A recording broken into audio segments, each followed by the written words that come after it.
El Señor esté con ustedes. Oremos. Aumenta, Señor, la fe de los que tenemos en ti nuestra esperanza y concede a los que agitamos esta palma en honor de Cristo victorioso permanecer unidos a Él para dar fruto de buenas obras por Jesucristo nuestro Señor. Amén.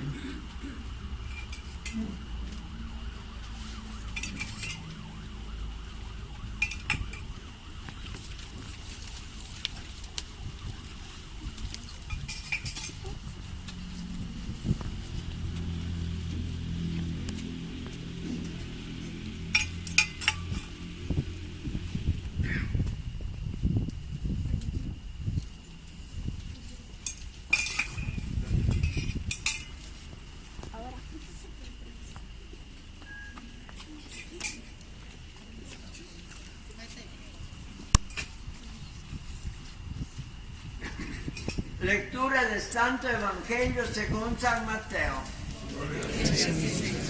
Capítulo 21, versículo 1. Cuando se aproximaba ya a Jerusalén, al llegar a Betfagé, junto al monte de los Olivos, envió Jesús a 2 de sus discípulos diciéndoles: vayan al pueblo y ven ahí enfrente. Al entrar encontrarán amarrada a una mula y un burrito con ella, desátenlos y tráiganmelos. Si alguien les pregunta algo, dígale que el Señor lo necesita.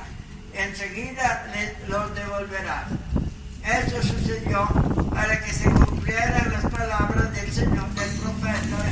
Dígale a la hija de Sión: he aquí que tu rey viene a ti apacible montado en un burro, en un burrito, hijo de animal de yugo.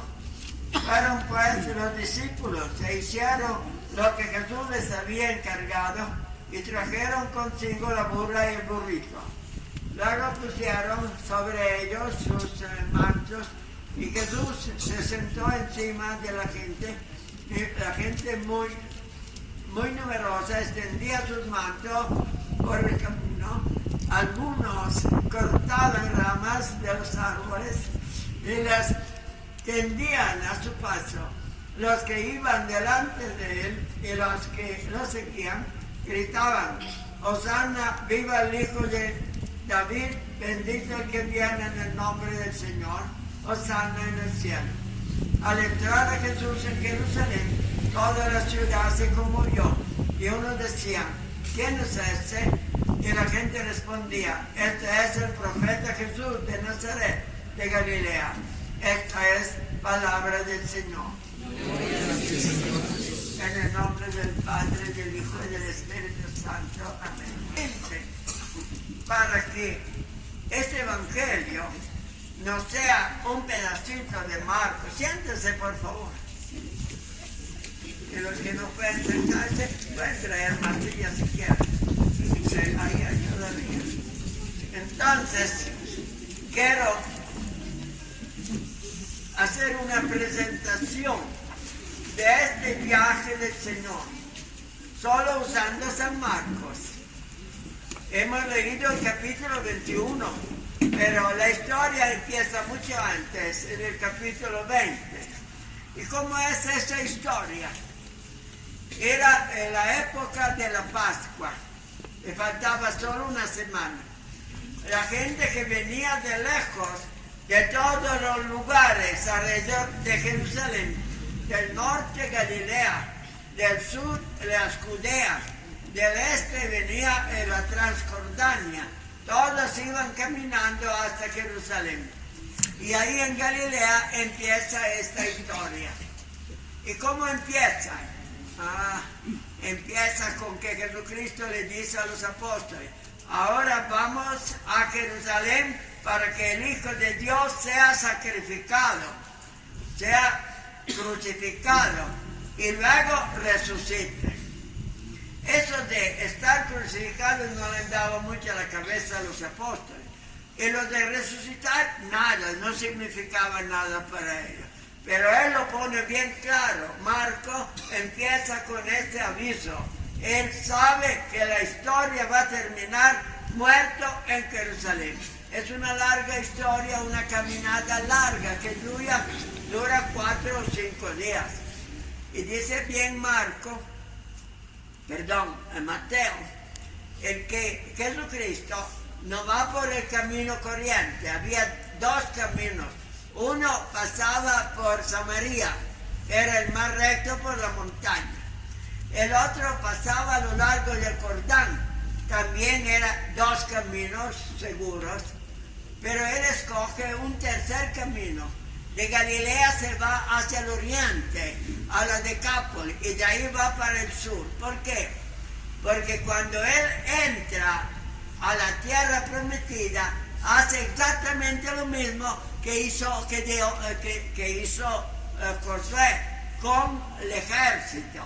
Atraviesa el Jordán y pasa por Jericó. Y cuando Jesús entra de ahí y llega cerca de Jericó, se presentan 2 ciegos y él le hace un milagro de sanar a los 2 y va para arriba. Jericó está en la parte baja donde el Jordán va dentro del Mar Muerto, y de ahí empieza la subida. No podían hacerla en un día porque eran más de 80 kilómetros de subida, entonces tuvieron que hacer por lo menos 2 días con una etapa, y de ahí más para arriba. Y ese camino que venía de Jericó para Jerusalén llegaba a la montaña, y por encima de la montaña está ese lugar que se llama Betfagé, que está muy cerca del monte de los Olivos, que no es el huerto es una pequeña parte, el monte es toda la montaña. Ahí llegaba el camino que venía de Jericó y entraba en Jerusalén. Cuando él llega ahí, manda a desatar esos 2 animales, el burrito y su madre, y ahí empieza la gran entrada. Pero piensen ustedes que mientras tanto, los que venían a través de Samaria y los que venían a través del Jordán, todos se van juntando. Hay una gran masa de gente, y cuando él sube al animal así un poco arreglado como lo hicieron, entonces la gente se entusiasma y dice: ¿quién es este que nos acompaña?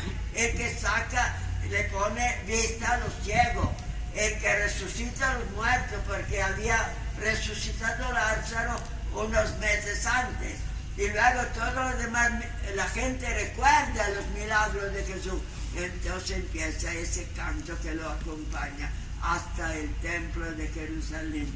Y Mateo se recuerda todavía del profeta, que dirán: bueno, tú eres un rey bondadoso, como David había entrado a Jerusalén sobre un burro. Él repite exactamente la misma historia, acompañando a Jesús, humilde.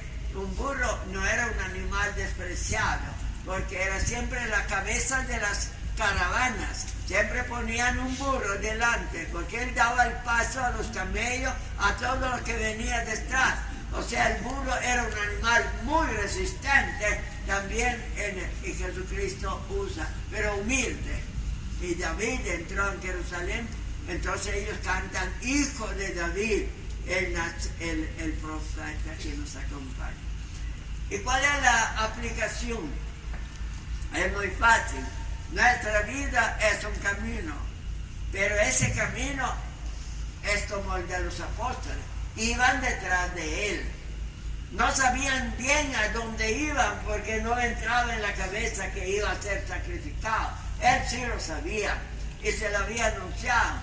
Entonces nosotros también de vez en cuando hay sacrificio, pero lo importante es caminar al lado de Jesucristo. Todo cristiano va con la fe, sintiendo la presencia de Cristo. Yo he insistido muchas veces en la presencia en la Eucaristía. Eso es cierto. Y cuando uno luego lo recibe, lo acompaña toda la vida. A esos testimonios que ahora están dando muchos laicos que se han convertido, basta que entren usted a YouTube, encuentren un montón de testimonios, todos se aferran a la Eucaristía. a la devoción a Jesucristo encarnado, y luego a la caridad con el prójimo, y luego a la idea de que todos vamos hacia la resurrección. Esas ideas están en todos, si ustedes se fijan y bajan del YouTube, algunos de esos testimonios se darán cuenta que todos los que se han convertido y hablan su testimonio insisten en la Eucaristía, en la presencia de Cristo, en la caridad, en el destino eterno del ser humano. Así que vamos a acompañar a Jesús porque todavía tenemos toda la lectura de la pasión en el Evangelio de hoy.